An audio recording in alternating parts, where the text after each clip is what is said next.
Sheriff asked you to recognize him.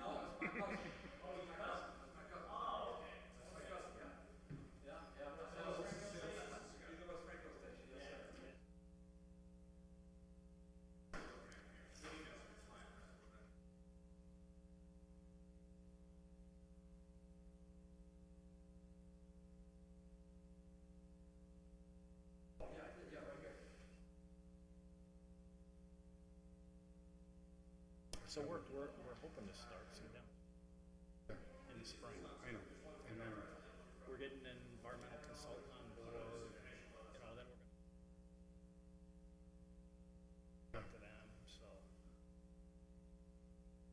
Yeah, we wanna do everything right. Hey, Mark. How are you? Good to see you. Good. How are you? Tony Duluth. Tony, Mark Silver. Tax assessor. Very nice to meet you. Nice to meet you. So there's a bunch of folks here from Sprint Yeah. T-Mobile. Oh, good. Okay. I'll catch up with you. Good. Yeah. All right, so I'll catch up with you in a minute too. Yeah. Okay. Good. All right. Good. Great. Thank you.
How you doing, Joe? How are we first? I remember seeing you on the parade route all the time. Nice to know you. Where do you live now? Okay. Yep.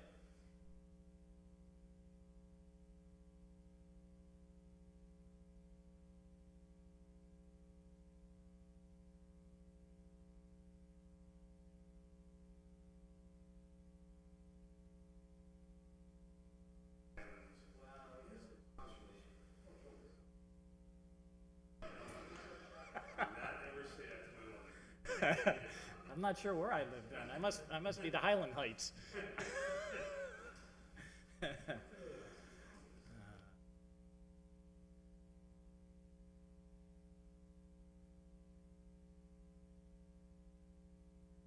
Well, I mean, I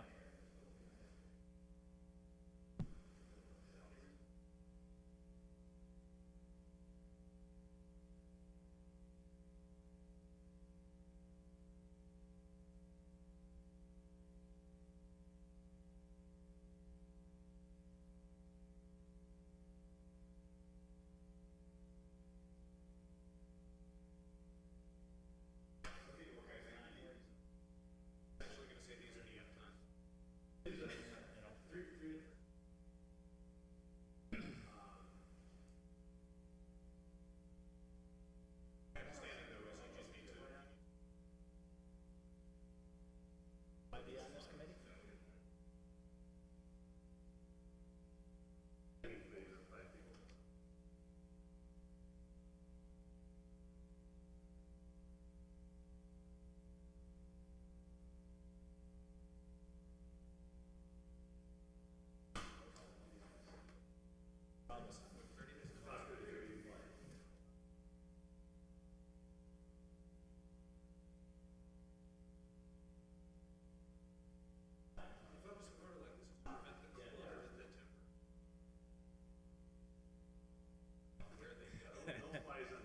No. You go to the KSC? Yeah. Yeah. thing that gives him a little heartburn. Any task gives him heartburn.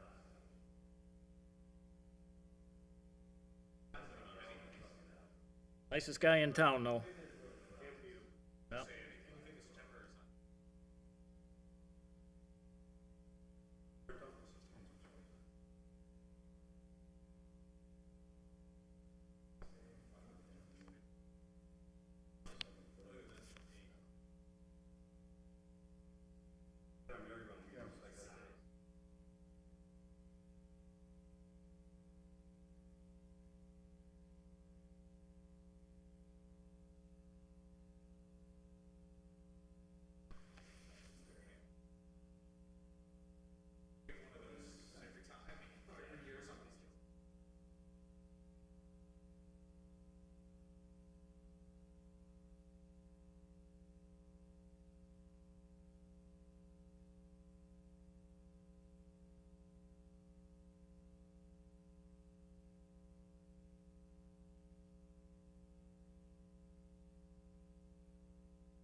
We'll see.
feet, okay?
Okay, good evening.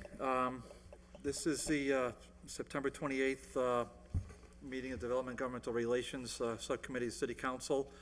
With us tonight are Gladys LeBron Martinez, Gordon Alexander, and Joel McGivern. I'm David Bartley. And so we'll just move right into the agenda. So I guess I would need a motion. Motion to, do we have the minutes? Were they emailed? The minutes were emailed. Motion to take up item number 1, approval of the previous minutes. Second. Okay, all in favor? Aye. Aye. Before us are the last meeting's minutes. I read them over, and they really summarize the gist of what happened. So I'm ready to approve on those tonight, but it's the will of the body. Motion to approve the minutes? Second. Okay, under discussion, approval of minutes? Hearing none, all in favor? Aye. Okay. A motion, please? Motion to take up item number 2,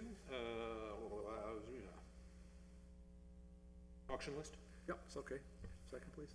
Second, I'm sorry. Okay, all in favor, take up item number 2. Aye. So moved.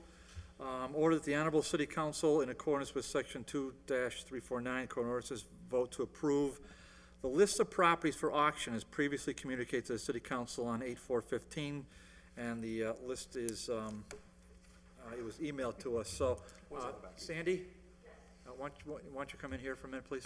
Just have a seat at the mic. I forwarded to everyone, and I know I forwarded to you, Gordon, at the last meeting. The list? Yeah. Yeah, I looked it over right after last meeting. Okay, it's a list of 17 properties. So, so Sandy, is that microphone on? All right. Green light's on, so I guess it's on. Oh, that's Yes. great. Okay, so we're honored to have before us our acting treasurer, Sandra Smith. Sandy, welcome. Thank you. Okay, and so you've compiled the list of properties. Yes. And so do you want to, did you want to Okay. address this, or? Yep, so the list you have in front of you, which is 17 properties, went before Community Development, the Planning Board, and the Law Department. And they reviewed these. The list came from Siddell and Siddell, which is the lawyer that the city pays to get the judgment for them to take over. So they are a new addition to an already list that we have for, once this is approved by the city council, to be auctioned off.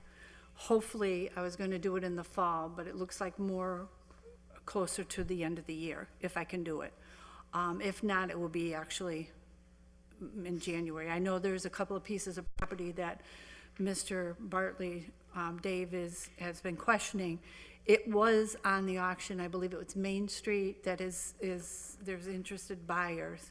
The unfortunate part is I can't do an auction for 2 pieces of property, so that's why I presented this 17 pieces of property for your approval, and then we can add to the old list and have a decent auction and hopefully a nice turnover.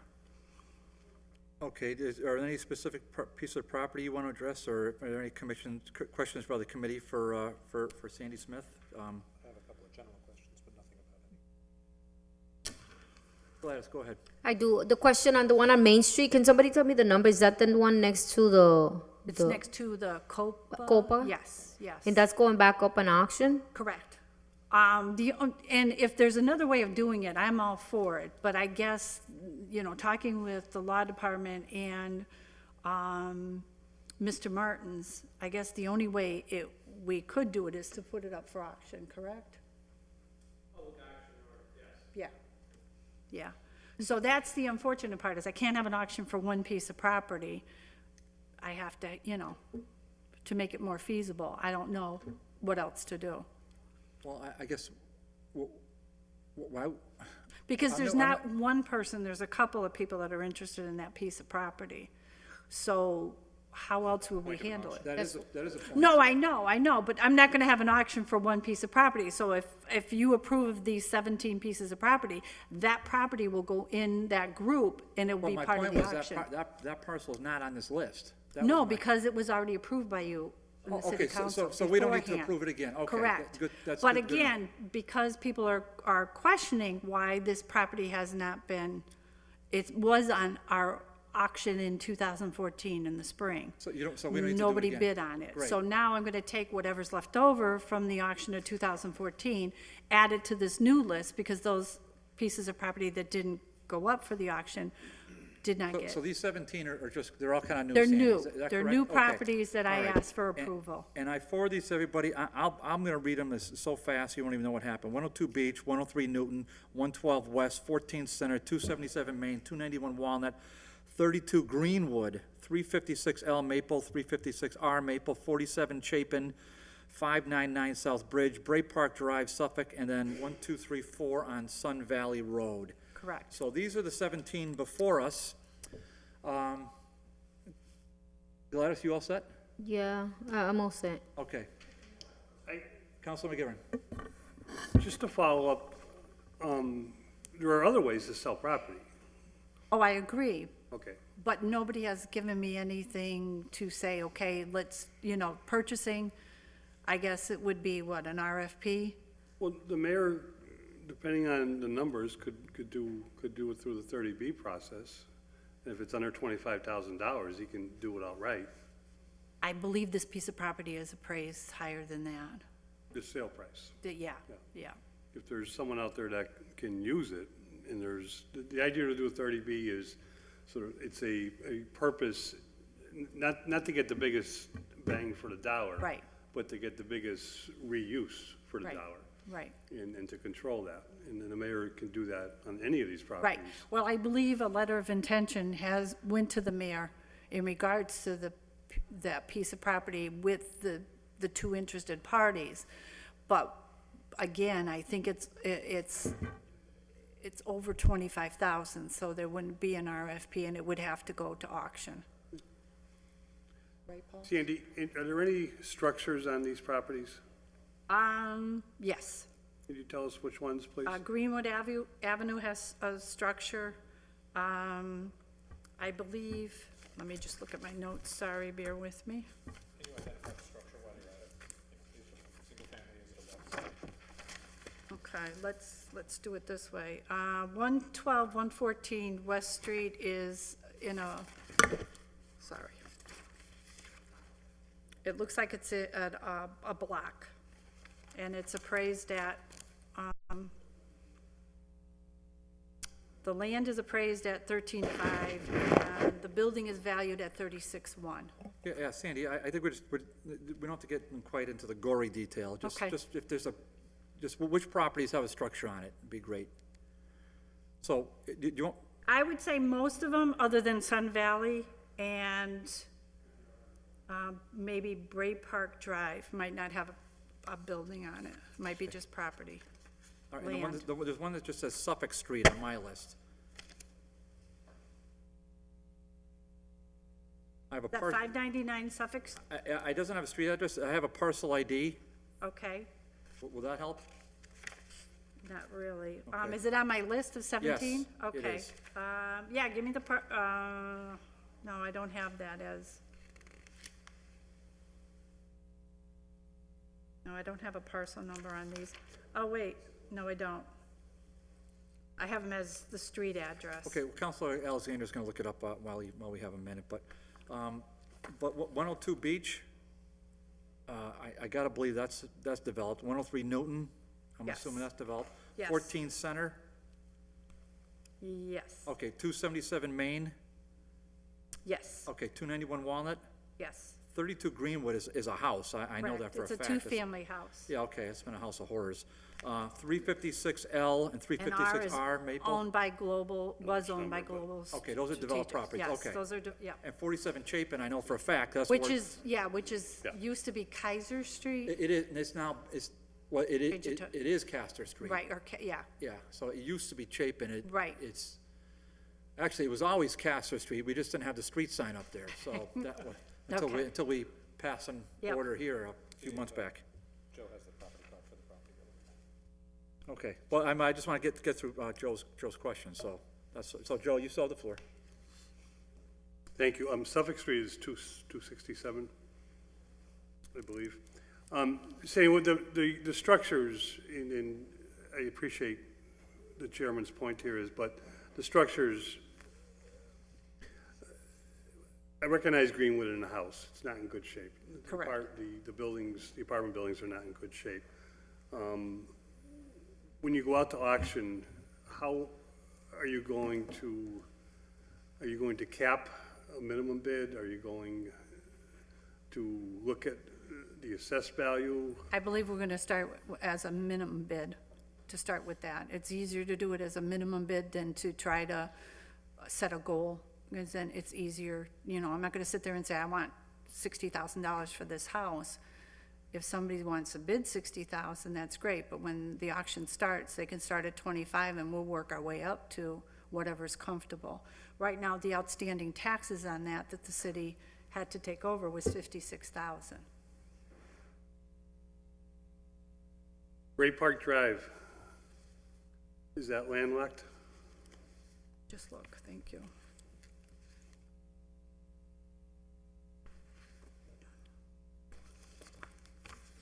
I believe it might be a section of property, but let me just double check. Bear with me.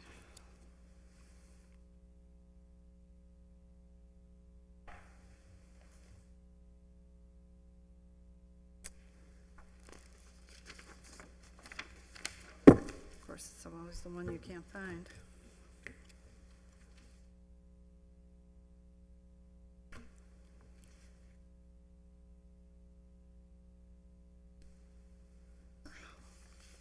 Joe, if I could, just, if it's landlocked or not landlocked, what's the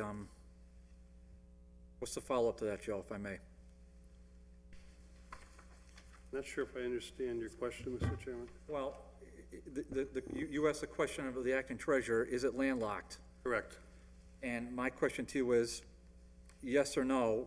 Okay, if it is landlocked, what then? What's the follow-up to that? If it's not landlocked, what's the follow-up to that? I mean, I'm just not sure where you're going with it. I guess that's my I believe point. it's a small piece of property. Correct. It's a rear, so it's like a butters Okay. auction we would probably have on that one. Okay, great. I'm used to having a map. I don't have a map, so I'm sorry, Mr. Chairman, if I'm. No, I'm just not clear on. There's a couple issues on Bray Park Drive Sure. with small pieces of property and the abutters and some legal battles that have been going on. And I just wanted to identify which one this is. Yeah, this would be an abutter we could use as, and that's another thing that we need to address, is how do we do the abutters in low-value properties? You know, do we go around and have them, you know, send letters to neighbors and say, hey, this piece of property that is next to you, you can buy it for X amount of dollars? Yeah, of course you Yeah, do that. yeah. Yeah, that's why you have Posnick come and they'll market the thing at the auction as best they can. But Right, I'll tell you for a right. fact, there were two parcels just like that at the corner of Grandview and Hillcrest Road. I mean, talk about out of, and they're about the size of this tabletop, and they were put up for auction, and they were purchased at the last auction. The abutters were notified, all, 4 of them, none of them showed, but somebody bought it. Right. So, but again, it's off the city's tax roll, now it's somebody in private hands, is kind of the point of this. Councilor McGivern, you got the floor. Is it the property between two abutters, or is it the property that? To be honest with you, I'm not sure. I just know it's in the rear, so obviously it's going to be touching two properties. And my last question, Mr. Chairman, is the Sun Valley property. Can you give us a description of that? And it is developable? Okay, the 4 pieces of property, basically it's property. It's very low value. I don't know, this was basically, I believe, taken by the law department in the city hall, the city annex. So I'm not sure what the value, I know there's like, on one of them, there's very low value. And I'd have to look at a map to see what is it connected to be honest. The size of the property? According to this, it looks like it's .333, is that normal? So there's very small.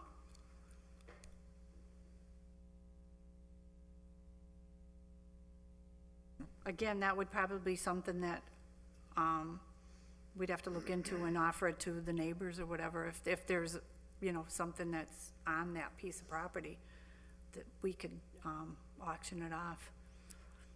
If these are approved, then my next step is to send letters to whoever the neighbors are and say, listen, we're going to have an auction. Are you interested in this piece of property that happens to be? I'm not here to advise you, but I would suggest you get an auction date first. Oh, yeah. Well, I have to wait for you. Then you can send all the letters you want. Right. Take out an ad in the paper or do whatever you have to do. But I have to wait for approval. Yeah, Councilman McGivern. I can't If do anything. if the neighbors are interested, that's good, and certainly part of the process, and I agree the process is to get everything back on the tax rolls as quickly as possible.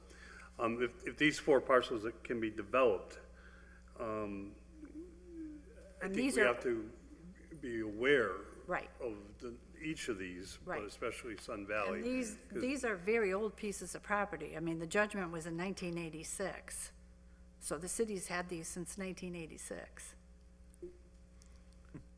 86, 87, 88 is when they were, Great. the judgment. Great. Do you know the zoning? I'm sorry? The zoning? I'm catching up, Tone. So am I, Tom. Where would it be? Thank you. I'm learning how to read these field Right here, cards. R1A, which is residential, 1, Single family, Tony? Yep. Yep, thank you. 1 agriculture also. No multifamily?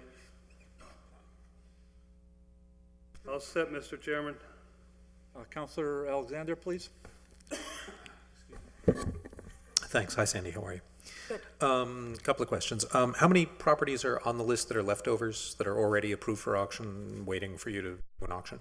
I'm going to say maybe about between 10 and 20. So it's a big list already. Yeah, so if we add this, it would be 37, 40 pieces of 30, property that we could do. 37 to, yeah, I Yeah, mean, yeah. that's a huge list. Is that doable in a That's- single yeah, auction, or is that's that now too normal. big? No, that's a normal. That's a normal thing, okay. Yeah, yeah.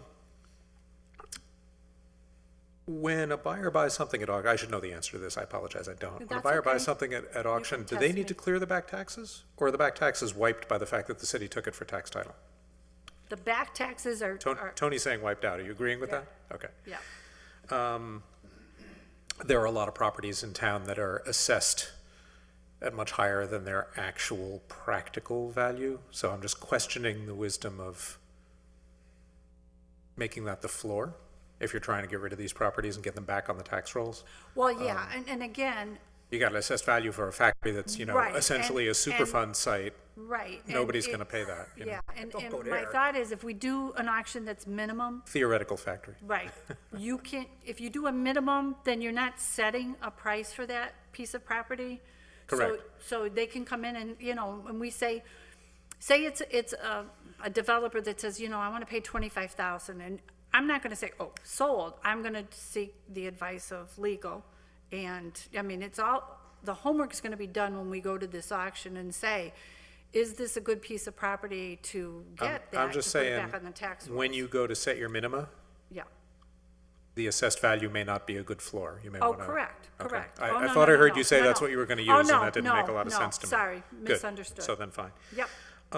And finally, with these small landlocked parcels that are surrounded by other residential, Yep. and I know there are certain areas in the city where there are more of these than in other areas. It's still an auction process. Can you actually require a buyer to be in a butter? Can you make that a requirement of Well, the qualification? thing is, like Dave said, once I set the auction date, then I get my, whoever's gonna do the auction, then we do our homework and we go, okay, we're gonna send letters to the neighbors. I understand Yeah. inviting the neighbors. I'm Right. asking, can you require that you must be in a butter in order to purchase? Can you make that a qualification? Well, I Tony, would shake his- think Tony, yes. you can come in, you know. No, no. You don't think we can do that? No, absolutely not. No. So we're stuck with the possibility that these I mean, continue to, I mean, I don't know why somebody would buy one, but right, but I apparently think Councilor the Bartley just had a majority couple of- examples. Right, I think the majority People of, buying a spec. right. The of the- developers come in, they'll see something. But if it's an undevelopable parcel, Gordon, I can't get into their heads, but I've seen it happen. But it does happen? It does happen. okay. Yeah. Because I had another thought, and this may be, voided by that, but that it would be worthwhile, if we could somehow guarantee that it was being bought by an abutter, is to go through Right, the 30B process, but also require as a condition of purchase that they A&R it onto the adjacent property, so there's no longer this little weird wedge exactly. lot to be But resold if a later. neighbor's not interested in buying that piece of property Then and that's a somebody separate like Then, Dave says is interested, so be it. It goes to the highest bidder. That is all my questions for now, thank you. Counselor LeBron Martinez? On the line of the butters, so I'm just so curious about the one on Main Street next to La Copa, because that was someone with an interest, and she already owns that building with the lounge there, so Correct. if that is the case, I think, I Well, don't the know. unfortunate part is when it went up for auction, I don't know if there was a miscommunication that she didn't realize that piece of property. I can't speak for that person. All I know is it went up for auction, nobody bid on it, and then a couple of weeks later, somebody was interested in it. And so we couldn't very well do anything other than say, well, because she wasn't the only party that was interested in it. There was somebody else that's interested in it. So I believe the other party is on one side and the other side, because there's two pieces of property that were up for the auction and nobody bid on them. I don't know why they didn't, but they didn't. So we're starting like square one again, which is unfortunate. Yeah, I'll look into what I know. Thank you, that's okay. No, well, just so Counselor LeBron Martinez, I mean, she came before, she came to the rail at a full city council meeting. Who did? The owner of La Copa, she came to the rail last month with a fellow business person saying, I want to buy the property. And what Mrs. Smith just pointed out to you is historical fact. There was an auction, it was offered, nobody bid. That's a historical fact. I mean, you can't get around it. But it's going to be put out to auction again, and she can bid on it. So that's what we're doing here. I just want you to clarify, okay, so you're going to have an auction at some point this calendar year? I'm going to try. And, if anything, it'll be, if I can't do it, because now we're going into October. So I need to get an auctioneer. So I have to go and get Paul, help me out here. I have to get an RFP, right? Yes. Because we don't have an auctioneer. So I have to go out and they have to bid. So, it takes time. If I can't do it by December 31st, it'll definitely be January, because I don't think it's fair that there are interested parties in the city of Holyoke that want to buy a piece of property, and our hands are kind of tied. We need to get them back on the tax rolls. Yeah, there's a perfect example right there. with Copa. Exactly. So, And okay. if I had it in my power, I would sell it tomorrow, All but right, that's thank you, not, Mrs. Smith. yeah, that's Okay, not the way any we other do questions it. for Sandy Smith? Okay, could I have a motion, please? Motion to approve the list as presented? Second. Any discussion? Hearing none? All in favor? Aye. Opposed? Okay, 4-0. Okay, so that'll be recommended to go before city council when we next meet, which is, October 6th, I think that's the date. Okay. Okay? Thank you for your time. Okay, thank you. Thank you, Mrs. Smith. Motion to take up item number 3, which is 2 separate special permits? Second. Okay, motion on the floor is to take up special permit applications for Mr. Alfonso Woods at 395 Maple. 1, application for an outdoor sales lot for new and used motor vehicles and trucks and marine and rec vehicles. 2, application for a motor vehicle repair garage at the same location. All in favor of taking this off the table? Aye. Okay. This is a continuation of public hearing. I think we need to reopen the public hearing, correct? So I guess I would need a motion. Motion to reopen the public hearing on the same 2 permits? I'll second. All in favor? Aye. Okay. Aye. The public hearing is from when we last met, which I think I could write a date down, 9/14. At that public hearing, gentlemen, before us, we have, I know we have Mr. Woods and we have Mr. Moriarty, correct? Yes. Okay. And at that time, we said, let's see, we want to get a letter from the owner, and we want to get a delineated, scalable parking plan. So, how do we do? Great, we got the letter from the owner and we have the parking plan. Okay, so if you're submitting them to us, they're coming into the city's possession, correct? Yes. Okay. Do you want to, well, I haven't seen it, so nobody's, Bring it on up here and take a look. yeah. Bring it on by, gentlemen. That's the original and this is a copy. I got 5 copies here. And Ms. Moriarty, you have a copy of a letter from the owner? Yes, right.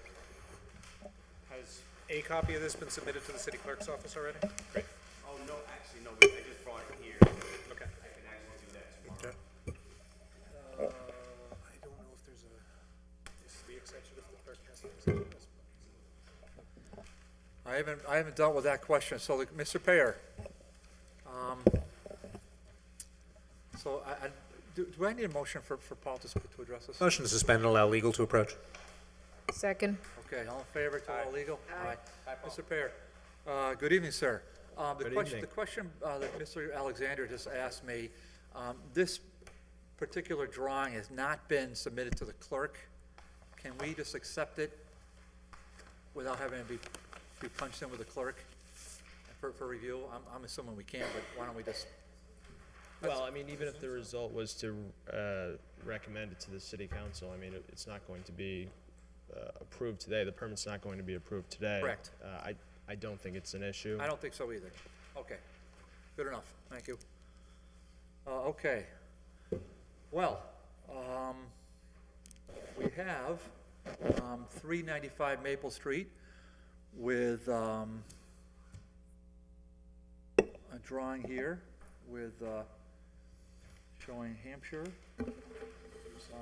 Maple. Let me just digest this for 2 seconds, Mr. Moriarty. Yes.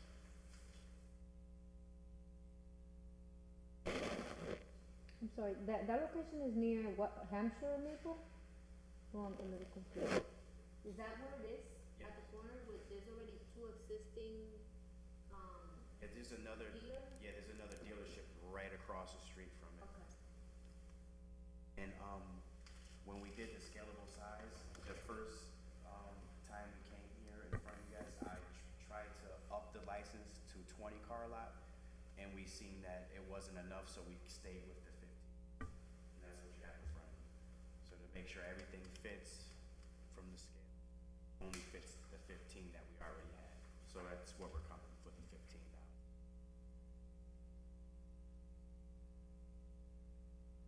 Yeah.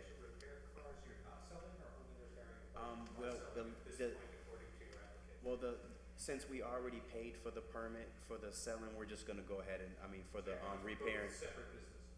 Yes, we're gonna go ahead and do it, yeah. Cause we're gonna fix our own cars, but since we already paid for the repair, we're gonna just go with it. Okay, And I wasn't given the jacket today, so I don't have the application in front of me, so just remind me, Mr. Moriarty. Oh, great. Thank you, Ryan. Thank you, Mr. Alexander. Okay, so 395 Maple. Okay, so on this, it says applying for a 20-car license for sales, but that's not true. This is a 15-car license? Yes, we downsized it because of the scalable, it wasn't feasible. It wouldn't have fit, it would have been kind of crammed. Okay, and then the repair license is for 3 cars? 4. Okay, this says 3. Okay, so then I guess I just don't have it in front of me, so I must. You're supposed to say 3, so is 3 right, or is? 3 is fine. Making it yeah. 4. No, 3 is fine, 3 but is we what you're have planning on, actually okay. 4 slots there, so. Okay. 3 is what it is, okay, all right.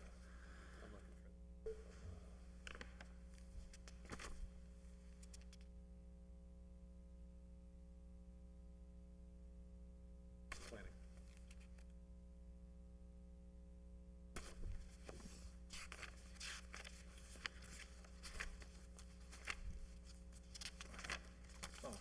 The planning letter, I will get that for you right now, sir, I brought it with.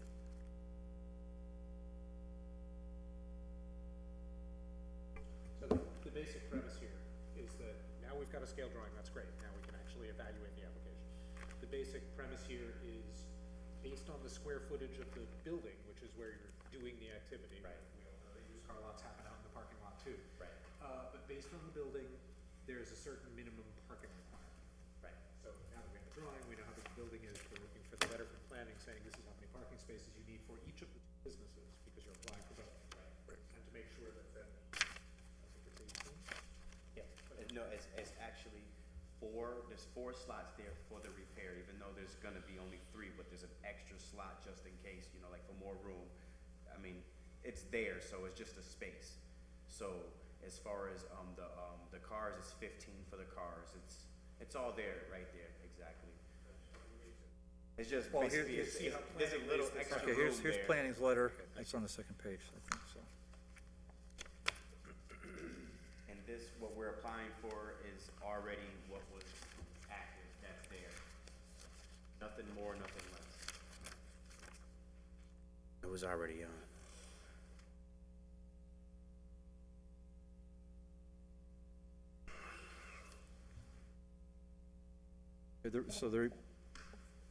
Okay, the repair application states they're seeking 15 cars for their sales operation, with sales application states seeking 20 cars, and I can see the confusion now, but now we know it's 15 cars. So, then on the second page, if you travel down there to required spaces, okay, maximum 5, maximum spaces,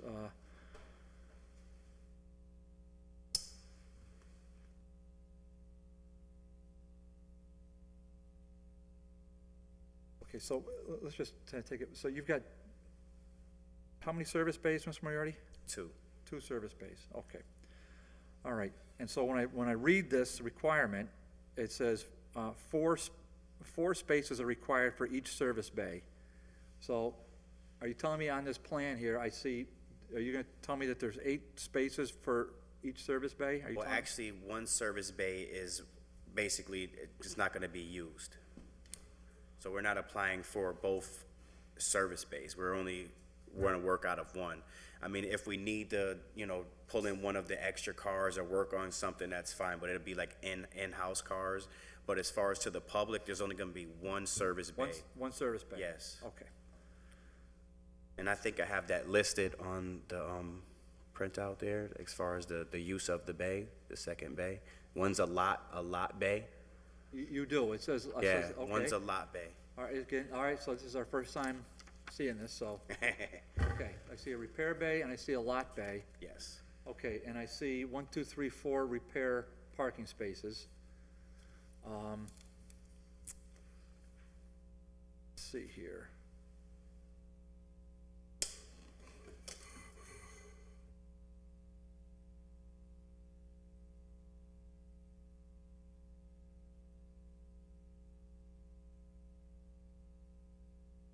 Okay, then 2 parking spaces for every 3 employees must be allocated. Are those delineated on here, parking spaces? I see one, There's one employee, it's just one employee space and two for customers. But there's actually an extra one there for, where it's the repair. For the repair is only supposed to be three repair. So there's actually extra space there that could be used for, no, there's supposed to be four parking spots for each bay, and I see 4 on there, Mr. Moriarty. okay, all right. You're good there. You're good there. That you're using for So And just one employee, that's it. I see one employee parking spot, and I see, Actually, see the business that as he writ a letter for what he's using it for, the landlord. He's not gonna be there, so he's just using it to keep his license active to be able to wholesale. He writ a But you all are going to be working these two businesses. just me and my dad. So that's 2 employees. Yeah. So I guess I figured that I could park on the street or something like that, or. The whole point of this Right. ordinance is you're not supposed to park on the street. Okay. You're supposed to have space All right, to well, park your cars. well, there is an extra slot there where I can park my car. I just didn't list it. There actually does have something there that's an extra slot where I can fit my car.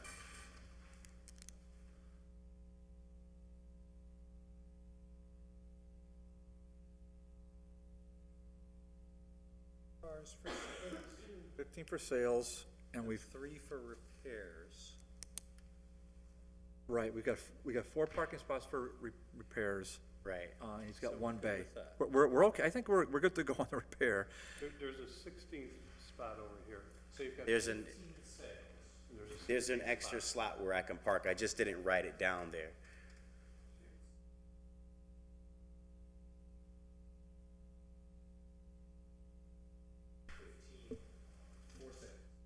Right.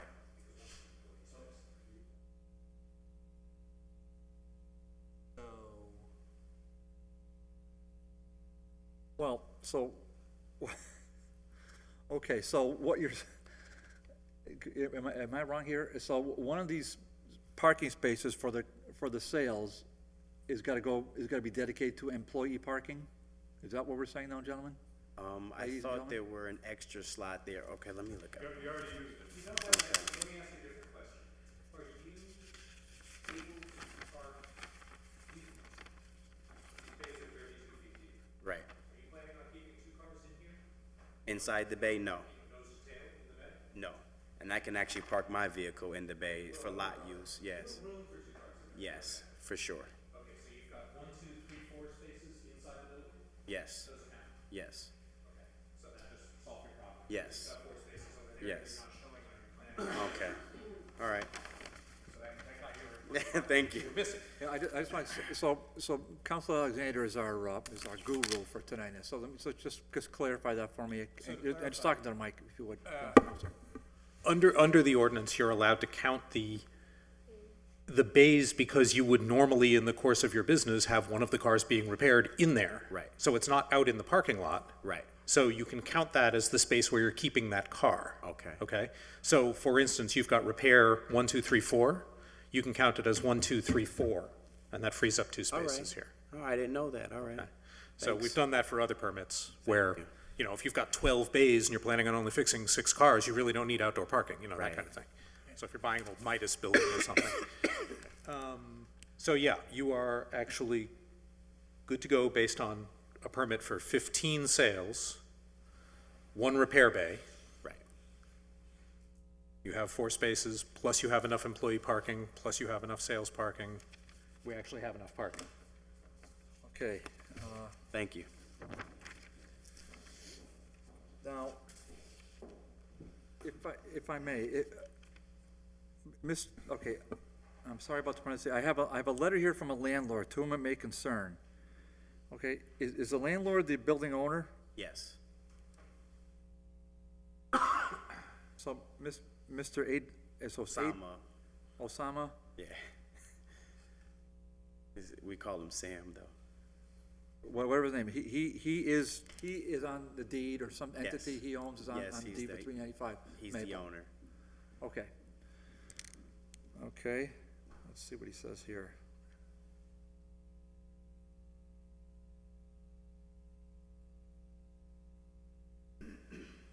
Okay, it's, sorry about that, pretty supportive. Okay, other questions, please? Councilor McGivern? I think the numbers are there and it works, but we need to designate what Counselor Alexander just said, make sure we have it on the map. When the enforcement agent of the city shows up, RoboCop, Okay. they're gonna look at this map and they're gonna count the cars that you're selling. They're gonna look for a parking place for customers, look for a parking place for employees according to the ordinance and make sure. So you don't wanna trip yourself up. Are you? So I can fix that, I can write that. We and can, make you note. can fix the map. Matter of fact, we've accepted it, as the chairman pointed, but you should file the original with the, ask the planning department, but file it with them to make sure, the numbers are there and tweak those final lots, spaces as Councilor Alexander, pointed out. But this is the way you're gonna do it. Okay. Because when RoboCop shows up, he's just gonna look at the map, and you Right. can sweet talk him all you want, but he's a robot, So- he's just gonna, When I submit this to the clerk, before, We'll make some edits on a copy. okay. We'll make some edits. We have But for when RoboCop comes, I need to make sure it's, they're gonna go by the map that we have, not the Okay. map you have. all right, They're gonna go by the map that we adopt. all right. we can do that, right? We can just edit this map. All we're talking about is labeling the spaces. All you want to do is amend the map right now. Why can't we do it right here and right now? I think we can. Right. Okay, So we'll go ahead. Do you want me to start amending? yeah, just Okay, if I just write on amend your one, map. and then we'll have a vote on the amended drawing. Why doesn't the owner, the person who's pursuing it does that instead of us? Is that legal that we touch that? Yeah, I mean, I can come over and, yeah, why don't you just approve it, yeah.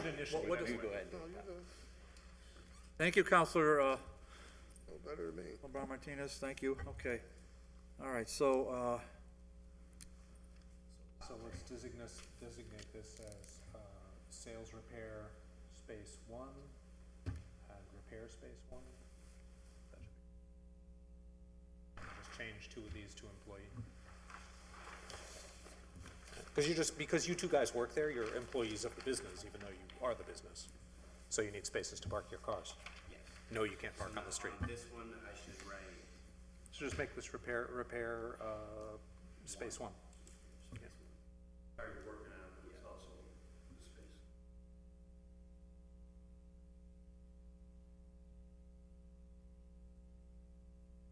over here, I would put, employee parking. No, I would keep the employee parking out. Call this another repair, just call repair this, space 2, yeah, that's fine. Well, before I do this. well, just hold it, well, wasn't that the point, Counselor Alexander, to have employee he's got one employee parking spot, so what am I missing? I just need to count these as spaces. Which ones are employee, which ones are what? Doesn't make any difference. Yeah, and just making those employee spaces out there. Or you can do vice versa. I'm presuming you will work on cars in here, right? That's the purpose of But- having But he this. can't work on, The repair he bay, only uses one here, Gordon, that's my point, so that's fine the way it is, why mess with that? Why not just say that's employee parking in there? that would be cool. Because he can't use that bay. Exactly, that's gonna be for a lot anyway, so this This is is for what- public, this is just for us. This is for repairing cars that you're selling. Yeah. No, just No, this is a one. space. Like Th- this- basically, if I wanted to do anything in there, park my car or do an oil change. Oh, for okay. my own personal- Yes, just count it as employee parking. Okay. This one for employee parking, so this would be employee 2. Employee too, yes. Yeah, and then we're gonna have you initial, both edits, amendments, if you will.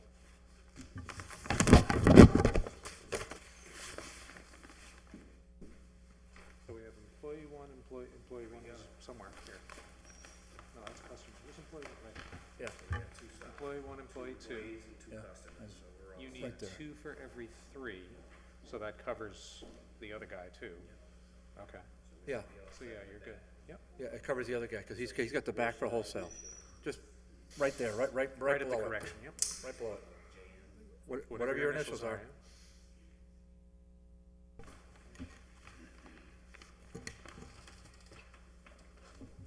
Okay, All right, I think we're good. all right. Okay, So We'll put it on. the letter was just a letter in support, is that all we're looking for? Oh, yeah, yeah. you Yes, can do that right yes, it's a letter just from put the back, landlord, you do it. owner, I believe, so, Just, this one is, says was put to me, so. employee. That's employee. Councilor McGivern? Quick question. The landlord, what's his business besides the owner of the property? Like, besides selling cars? Because, he's into real estate too, so. Is he operating out of this building? No, he's just, that's gonna be his just, he needs a space so that way he can still go to the auctions and stuff like that and wholesale, and that's what he Yes, he needs to have an address. So he's gonna keep one of the offices in case he has to do paperwork, but he have no vehicle on my Joe, property. Here's a letter. Last paragraph, you can read what he says. He's gonna have no vehicles on Right. this, no vehicles. It's just our vehicles. So that is just an office for him to operate. For him to have a license, you need an address for him to have his, That's an office for him to be manager of the building. right. All set, May I have a motion, please, Motion to approve the 2 special permit apps as amended. as amended, including the amendments to the map. This is just, May I have a second, please? Second. Thank you. This is our first time doing this. Okay, so, Oh, we need to close public hearing, sorry, before we adopt. hold on, hold on. Yeah, have we had, You need to ask for yes. public comment. Okay, public comment. See that? This is why we're, public comment for or against. Anyone want to step up to the microphone? Once, twice? Okay. Hearing none, motion to close the public hearing? Second. Okay, on the floor is a motion to close the public hearing. All in favor? Aye. Aye. Aye. Closed. The motion? Motion to approve the 2 permits with the amendments as shown? Second. Sorry. Okay, hearing no further discussion, on the motion, all in favor? Aye. Aye, okay, approved 4-0. So gentlemen, what'll happen is, we just recommended it to the full city council. The full city council meet the 6th of October, which is a week from tomorrow at 7 o'clock. You do not have to be present. You can be if you want. what time is it? 7 o'clock 7 o'clock, all right. ish. All right. So, so there's that, and we will see what rolls, okay? Okay, thanks a lot. Thank you. Now, just before I get to it,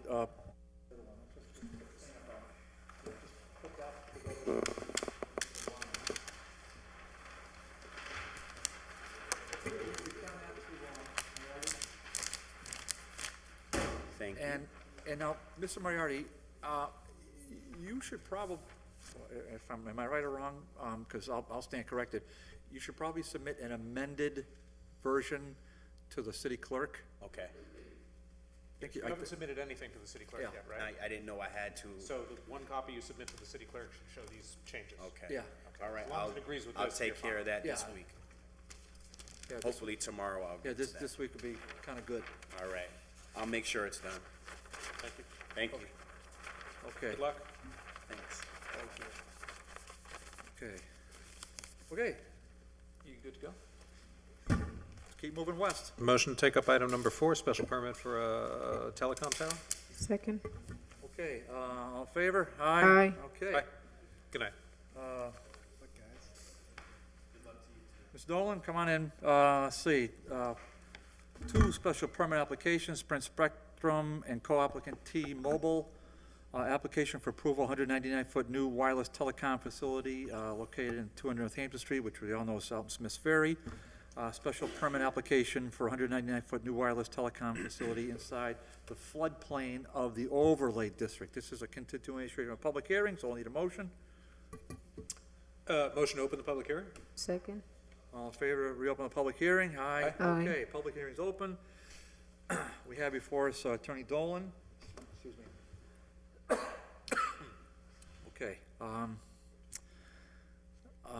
so when we last met on the 14th of September, I had a couple of questions, and they were based on planning. And then I saw a series of emails fly back and forth after 4 o'clock today, which I've done my best to disseminate to this committee. But Mr. Dolan, why don't you Well, I try to get my voice back. Why don't you sort of bring us up to speed as to where we are? Sure, there were a few things, as you alluded to at the last hearing, that you left us with for action items. I'll just address a couple of the, first one relates to the form of bond that we would be using, which is would be part of your approval, and I've brought with me here tonight copies of a sample removal bond, which you would ask for, as well as copies of an estimate letter as to what the cost would be that you guys might want to ascribe to the bond. So I wanted to bring those up and give them to you. That's a sample bond. Now that sample right there is the one that's in effect on this property for our current installation. Now, our current installation doesn't involve a tower, so what we did is we have an estimate as to what it would be with the removal of the tower and both of my client's equipment. Comes to $74,100. So that was one of the first questions from the last hearing. I just want to know if you have any questions on that before we move on. I do have one question. And I'm sure whatever bond we end up with here is going to be whatever is standard, and the state Yeah. probably has guidelines for it and everything. I'm just curious that this bond is based on the cost to take it down at today's cost in today's dollars, and obviously it's not coming down today, it's going up today.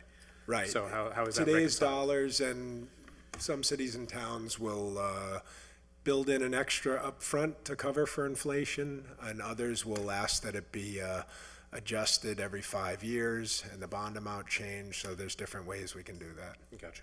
So our legal people, I'm assuming, you're amenable to those various approaches? Okay.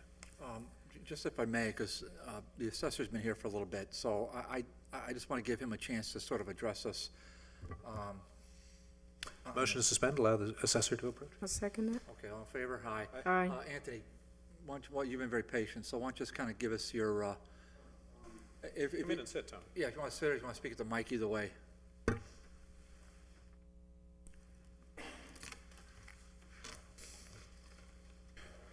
What we have up there right now is actually the smokestack, and I've talked to a representative from Mountain Power Plant. The smokestack's about 375 feet, which is probably almost twice the size as what they're planning, as what I saw in the letter, the 199 feet. What would happen is we'd put that as a yard item and go with the cell tower. They do pay personal property taxes already, Sprint and T-Mobile, through the Department of Revenue when they file their formal list through the Department of Revenue, and we get the values from Department of Revenue for both those companies. If they were to add, Tony, why don't you just, can you quantify it? What is it that they pay, just so I'm, just to keep it linear here? right What's the now, basis they pay on? yeah, right now T-Mobile pays 30 grand in personal property taxes, and Sprint, which pays like 13,676 per year just on the personal property. So, Thank you. if, Go ahead, Council Alexander. Is in your expertise, is the value of the new tower with its installation going to be higher or lower than the value of what I assume is just the antennas because they don't own the smokestack? well, They're lower, but they've got a tower. they do have capability for other carriers. So as the carriers go up, then the cell tower would be, more lucrative. But for this the is city. 200 feet shorter, 175 feet Well, shorter than the old one. The Does that have smokestack is impact? part of the building right now, down at the coal plant, so it's not a yard item. I would say, I was giving these guys probably about 200,000 for value on that. It could change with, how the construction So you don't goes. anticipate the total assessment going down as a result of this project? Or Well, do you? I'm asking. Based on the smokestack right now, it would probably go up because the smokestack's obsolete right now, so there's probably no value on the smokestack right now. So Correct. see, we're gonna gain value from the cell tower. But I want the argument now instead of later. The Right. the location, the elevation has value in and of itself. A 10-foot tower has zero value no matter how many antennas you put on it. A 200-foot tower presumably has less value to Sprint. Right. T-Mobile, who do you represent? Both? Than a 375-foot location, regardless of Right. the value of the tower underneath Right. it. So I'm questioning, given that we're getting a brand-new tower and we're assessing on that, but it's 175 feet shorter, which is less useful, are we going to see a tax decrease or a tax increase here? I'm gonna say we're gonna see an increase just based on the tower. Okay, thank you. Keep going. Well, that's, I mean, Okay, that pretty much covers it? Yeah. yeah, I mean, they have two carriers, they've had the two carriers before. So if they were to have capability of, I think it was 4. So if they were to carry 2 more carriers, then there would be added value to the city there also. So, yeah, I mean, it could go up to, maybe 750, maybe $1 million for, depending on the carriers with the personal property. Okay, so if it's $200,000 as what you Yeah. refer to as a yard item? Yeah. What is, okay, so what's, So you have yard items for every building, mostly your decks, for commercial and industrial, fences, lighting, So other improvements on the property? other improvements other than primary the regular building. okay. All right, so that gives a ballpark, a very preliminary estimate of an assessed value at $200,000. which, Yeah. At the current tax rate is, whatever, what does that come It's out at to? 39, so. Okay, 39, so, okay. No, 39 is the rate. 39 is the rate, okay.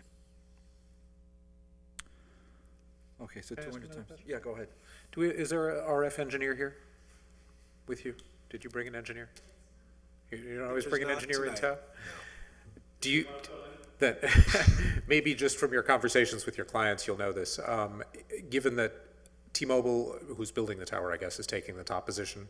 Yep. Sprint is the first renter, so they're taking the, whatever, 25 feet down, whatever the spread needs to be. Yeah. I realize that there's physical space on the tower for 2 more carriers. Are the locations high enough to be of value to anyone? Oh, yeah, Okay. yeah. I mean, we have towers well below that in some areas. So, Do yeah, any- everyone can find a value depending upon how their network is set up, but we think there will be some value to some other carriers. Okay, thank you. Any other questions for Assessor? That's it. Anthony, thank you for coming down. Thanks for your Thank you. patience. Appreciate it. Very helpful. Okay, and we're still under suspension, so in case Mr. Payer wants to address us, we can have Mr. Payer address us. So, Mr. Dolan, continue, sir. Yes, the next item related to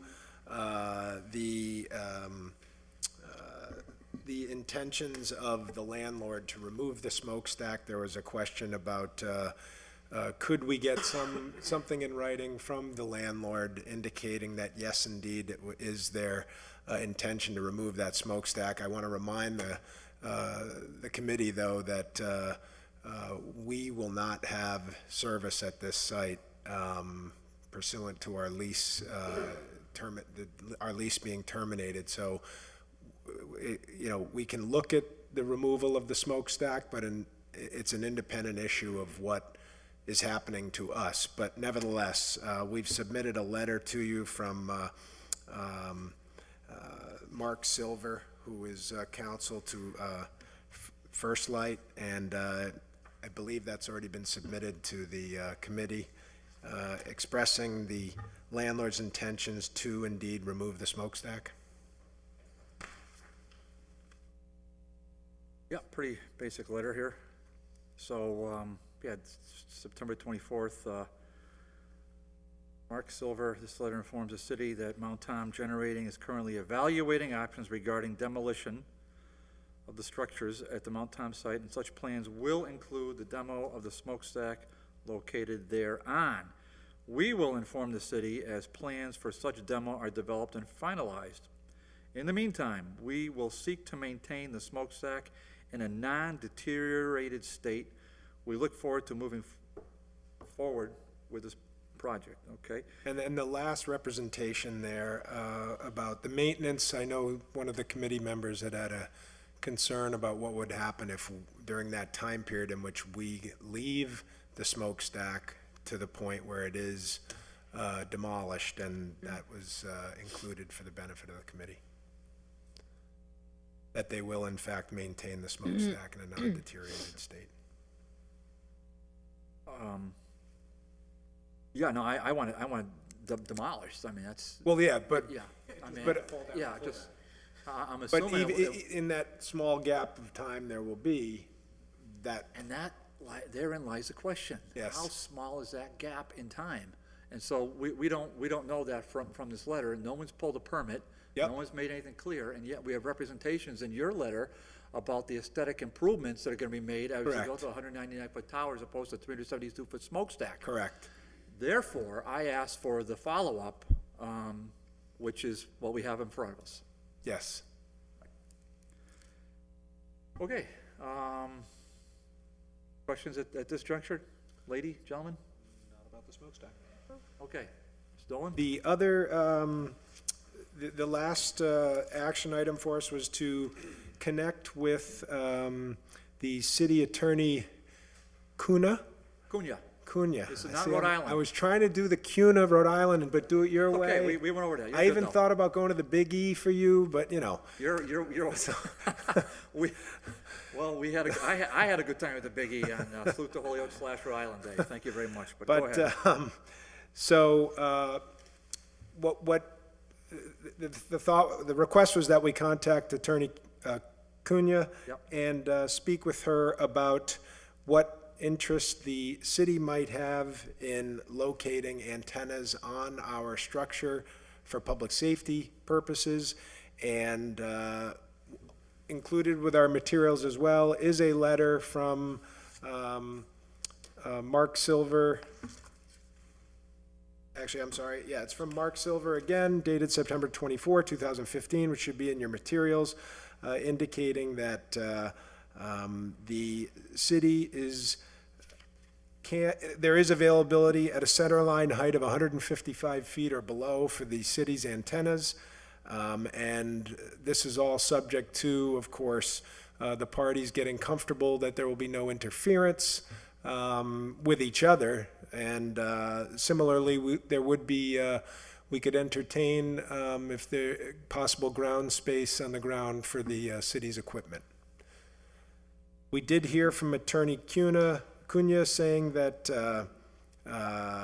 you know, there was she was wondering if they do move forward with their antennas, would they be able to put their equipment in our shelter? We don't have shelters at this site, which sometimes do happen, but in this case, we're not designing that way, primarily for the floodplain reason, but also we are, the other request was that maybe the city could tie into our generator. We don't have generators at this site either.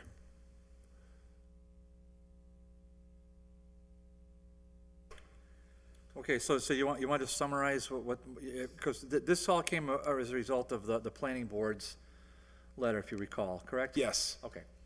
And so the planning department, I should say, raised the issue. And so you're saying, and what Mr. Silver has said is that we can put it at the center line at 155 foot or below. And now I've got some kind of late feedback from the law department, and that's where Mr. Payer may or may not come in at this point. Mr. Payer, you want to address this at this point, where we are, just the law department's perspective?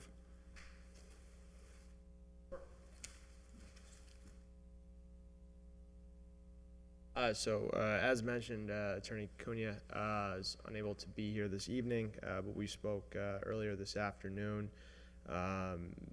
She had been in contact with the fire department and the communications vendor that the fire department uses for their the emergency communication equipment that's being discussed here. As a result of the communication vendors' suggestions, the law department has recommended that these issues be resolved and in place as a condition on the permit, rather than an alternative being approving at this juncture with expectation to negotiate something down the road. That is the recommendation of the communications vendor. I don't know if there's any specific questions about what those issues were. I think they're detailed a bit in that email. I know it's a bit dense, but. Well, in her email, which you have, she goes into some specifics, Mr. Payer. So, and these specifics, I mean, is this so late in the day, Attorney Dolan? That have you seen this email? I have, and, Okay. There's a lot of information here that would be a problem for my clients from the standpoint of, first of all, we don't know what the receiver is that's being referenced to in all these emails. As you can well imagine, there's interference concerns with everyone's FCC licenses. And so, there was talk of of the city locating a receiver. I assume that's a whip antenna, but I don't know, but putting an antenna on the top of the 200-foot, 199-foot tower. And the challenge with that, about putting a condition in now that specific, is A, we have to confirm that there's adequate separation between, from an interference standpoint, both as to signal and location on the structure with whatever it is the city wants to put up there. Secondly, once you hit 200 feet or above, there really elevates the likelihood that the structure may need to be lit. And I think that's in part why the city limited things at 200. We've gone with the 200. We don't want to light the tower. That's not our intention. We have final comments out for a final decision on that. All our preliminary research is showing that it doesn't need to be lit, but we're just confirming that. But in this case, there's too many unknowns as to what the city would be looking to do and how we could condition this with an approval. What I've done in many, many cities and towns is have a condition that we will, in fact, work with the city to locate their antennas in an area on the tower that doesn't cause any physical or technical interference, and also doesn't obfuscate the co-location qualities of the tower as well. This tower is designed for 4 carriers, and that's why the 155-foot level is referenced as where it would be best for the city to go, anywhere up to 155. The 2 carriers here with the application would be taking the 2 top slots, and we're also have made the tower available for co-locators, as is the charge under the ordinance. Okay, just my final thought is I can't put my hand on her email, but I thought there was, not that I want to see the tower go any higher, but I just want to get the issue on the table. Ms. Dolan, I thought that Attorney Cunha said a tower per city ordinance is allowed up to 300 feet. Mr. Payer, is that correct? Yes, if it's for public safety, the zoning ordinance has a provision that allows for up to 300 as opposed to the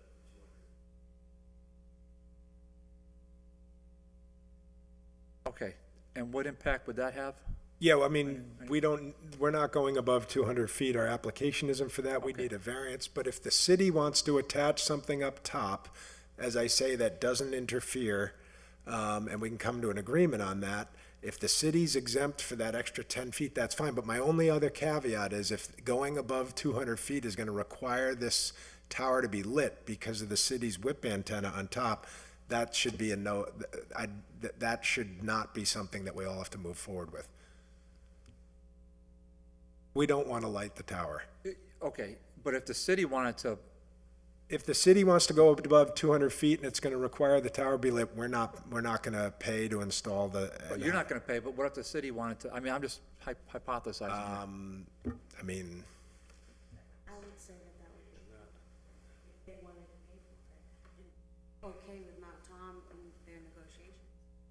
It's something we'd have to negotiate, with the city on. It's not anything we've talked about, before today. right. I haven't even seen it myself, I was told about it. Okay, so just remind me your name again, please? Howard Person, Okay. Mount Tom. Okay, Howard, Mr. Persons, plant manager, Mount Tom. We don't, I just want to make sure I put your name out, so when the person pulling together minutes knows who you are, and because they can't hear you, Ms. Persons, so. Okay, and what you're saying is that this is basically the first year hearing of this, because I don't think anyone else has said it, I'm just sort of carrying the argument forward here. But if in fact the city wanted to discuss this, it would have to be negotiated with your firm? Is that fair? Yes. Fair to say? Okay, and so Mr. Allen is downstairs taking copious notes and doing whatever else he's doing, running the broadcast, and so I just want to make sure he has that. Counselor Alexander. Thanks. Leaving the whip antennas for a moment and coming back down to the ground. Is your enclosure, so there's the tower, which obviously if the bottom of the tower gets wet, nothing bad happens. Yes. But then there's the pad where you're putting your equipment, which is Yes. an elevated pad, I believe? Yes. Is it dirt elevation or on piles? Piles. Pylons. And will that upper surface have enough room for the city's equipment, or are you willing to? They'll have to install their own. So it will not have room on this elevated pad? No. We can install, I mean, I don't know if Tom, I'm not sure, a concrete pad here, would that be fine with what, you think? No, it would have to go above the floodplain. Right, so, but we've not had, I mean, if the city wants to install its own pad in the future, we have no idea what their needs are, anything. We could talk to the landlord. So your pad is sized for your equipment, there's no additional room. You've got space on the Correct. tower, but no space on the pad. Correct. Okay, that was question one. Question two is, you don't have a generator on site. What is your plan for not having this tower go dark in the event of a flood? Sure, most Or of the equipment's just above that, so it's not an issue. in the event of a flood, yes, it's elevated above the flood elevation. In addition, the equipment has battery backup internal to the separate batteries that run the equipment for a required number of hours if the power goes out. What is the required number of hours? Just curious.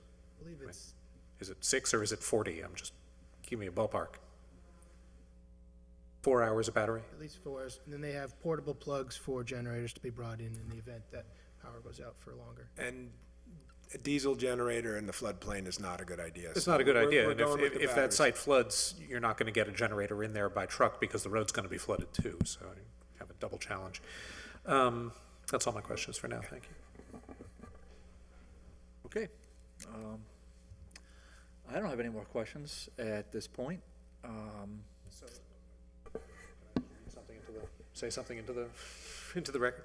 I believe in one of the various letters we had just from today that the recommendation from legal was that we continue the hearing so that they can move forward with negotiations on the 155-foot level and whether they want the whip antenna on top and all those issues. Is that, if we were to continue, does that start to impact your development timeline, or Yeah, you still have plenty of time? That's not, that's not something we're all gonna be able to solve anytime soon. I mean, I'd rather that this be treated fairly from the standpoint of my client, the landlord is here tonight saying they will work in good faith with the city.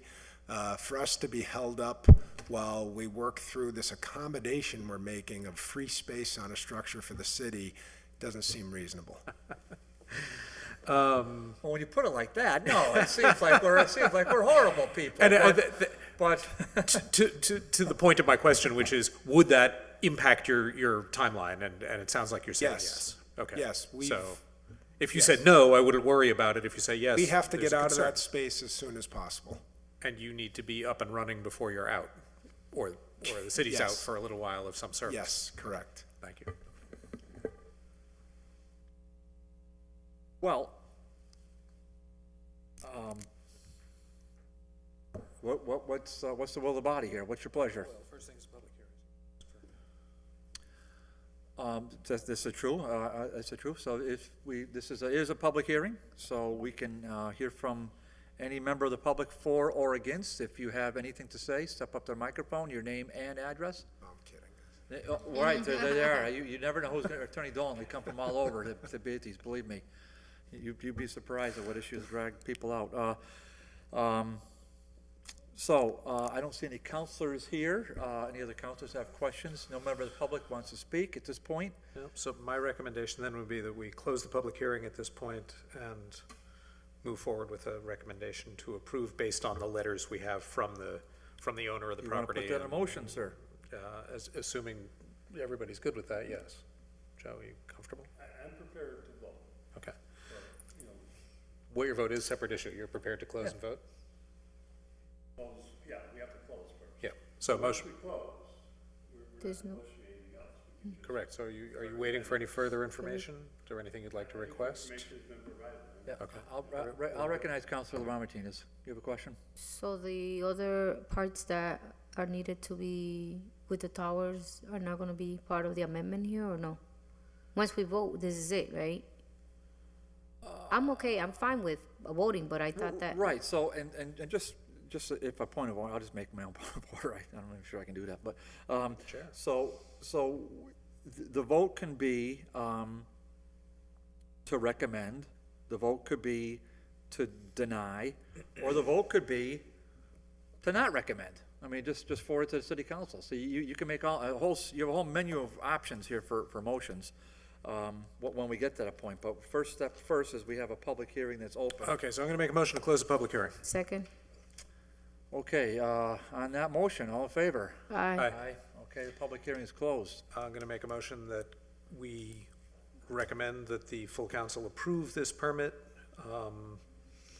in light of the fact, not as a condition, but in light of the fact that we have documented willingness on the part of the applicant and the property owner to work with the city and deal with the emergency equipment issue. Okay, under discussion. Is there anyone wants to? Councilor McGivern? And I thank Attorney Dolan for information that was provided this evening on the bond removal. I think what we're saying is part of the permit, there has to be a condition that there will be a bond for removal purposes. The language will probably be close to this, but certainly will be open to discussion with the city, and the law department will, work with that with the final approval of the language itself. But there must be a removal bond. Go ahead. Offering an amendment to my own motion is that it be conditional on a removal bond be provided in accordance with section 7.8.10 of the city ordinance. Second. Okay, well, why don't we just vote on that first, on the condition for the removal bond being added? Those in favor? Aye. Okay, so removal bond, just so we get the wording down right, Gordon, where are we exactly on this? Okay. Okay, Attorney Dolan, are you comfortable with that at this point? You're with at least? Yes. Well, whether you aren't, it's, I mean, I just want to make sure we're pointing out the same language. So it's the, oh golly, let's see, it says, a special permit should be granted pursuant to the condition that a removal bond be provided in accord with section 7.8.10 of the ordinance. Correct. Okay, all right. Okay, so, continuing the, on the main motion, Councilor McGivern, are you good to go? Yeah, I have a comment to make on the motion, if there's no other amendments. I don't hear amendment right now, but you want to make a comment, go ahead. I just think, I like to speak in favor of adopting the special permit with the condition. I think the negotiations with the other part is fine down the road, but two things. One is, we asked for a lot and we received it this evening. I think the protections are there. This is a service that is needed for not only people that live within the city, but people that live within the region. And it's a service that we all demand as owners of these little monsters. But the importance of this is, I also talked to the Economic Development Department about the redevelopment of this land. They're comfortable with the location. There's no perfect location, you're not quite in the floodplain, you're just about on it, but you're in a spot that's, is vulnerable. The property owners themselves are going forward with some of their own plans, and the possibility of solar is certainly intriguing. There's other things that I think we can do with this land in terms of river access if the city works together with the property owner down the road. But in terms of this tower, I think the location, according to the Economic Development Department, is not one of concern at the moment. So I think it's the best location we're going to get on the property. I think the need speaks for itself. And I thank the Attorney Dolan and everyone present for bringing forward the information that we asked. Counselor? I have just a minor technical question. This is a monopole tower. Does it have any supporting guy wires or anything? No. Or it's just freestanding? Single? Freestanding. Thank you. And what color is it? It's like a barber shop. No, it's usually matte gray. So it'll blend in with all the foliage, I know. I'm sure when you're staring out your oceanfront estate in Rhode Island. Now, okay, so I think I'm not 100% comfortable on this because though I probably will vote to recommend, but it's nice just from a negotiating perspective that we have as much something concrete as we possibly can. On the other side of the coin, you know, we've got our professionals, and I'm very a strong believer in Attorney Cunha and her office, and you know, seeing what I have in front of us, I think that they're you know, reasonable people. We certainly want you to be in Holyoke. There's no question about it. We want your services here, and we want to be as supportive as we possibly can.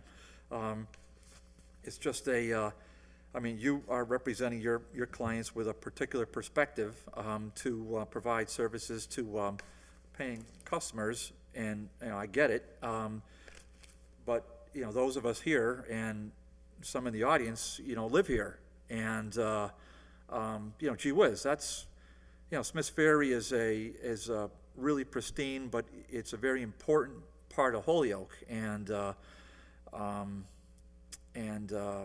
while it doesn't, I don't represent that ward. I mean, that's really irrelevant. It's, you know, the fact is I travel out there all the time, and so that's why I wanted to say something as firm as possible, saying about the demo. And I guess this is about as firm as we're going to get. I don't. Also, and I want to see something as firm as possible with the recommendations of the planning board. But I guess that's about as firm as we're going to get. But it seems like, you know, Mr. Persons is. You know, he'll roll up his sleeves, and I'm sure he'll work as best we can. The other thing is you have between now and next week to hopefully continue the discussions, and I would strongly encourage, this is, you know, these are emails coming after 4 o'clock, just so the public knows. I mean, how can anybody possibly make a, you know, a comprehensive kind of a rebuttal to it?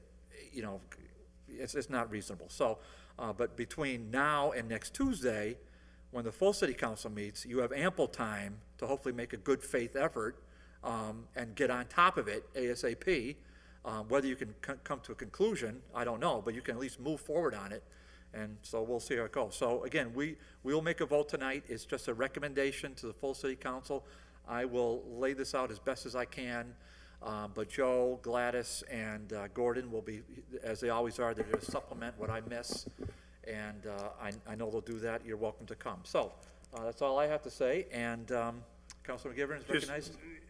I think you understand the process. It's subject to amendments at the full city council. Yes. Additional conditions or removal of conditions or whatever a proposed amendment would be. Or approval or denial, as is. Yep. Whatever it is.